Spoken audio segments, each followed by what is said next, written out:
Protesters have taken to the streets in front of the White House in Washington to mark Guantanamo Bay Prison's 8th year in operation.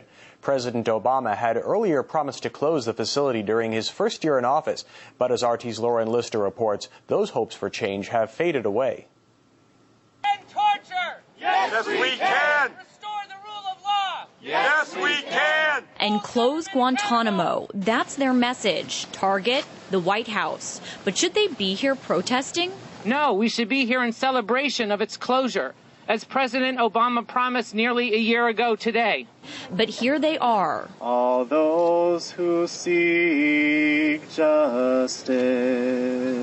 8 years to the day the Gitmo prison opened in Cuba for detainees in the war on terror. Activists are speaking out against the same policies they say were practiced during the Bush administration. When the U.S. first brought prisoners captured in Afghanistan to Gitmo and said they could be considered outside U.S. law, and their international humanitarian and legal rights were minimal. By this lawyer's account, his client, a prisoner at Gitmo captured in a raid in Pakistan in 2002, shouldn't be there. I've met his family. He is not a terrorist, and in my estimation, he poses no risk whatsoever. He wants to return to his home and watch the grass grow. I filed this lawsuit for habeas corpus 5 years and 5 days ago, and there has been no hearing yet. And no word on if that will happen. His client, like almost half of the Gitmo detainees, is from Yemen, a country under fire from U.S. lawmakers since its connection to the failed Christmas Day bombing.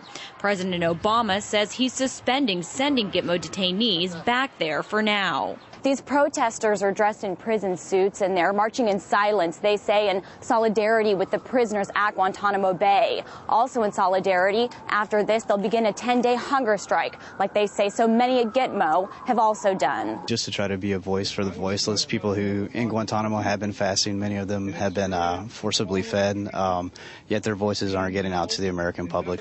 A public polarized on this issue, with some lawmakers, pundits, and citizens saying releasing Gitmo detainees poses a threat to U.S. national security, while these activists speak loudly for another segment of society who say otherwise. I feel like if we keep people detained without any due process, we get the blowback, which is more people hating us, more terrorism, more violence, an endless cycle.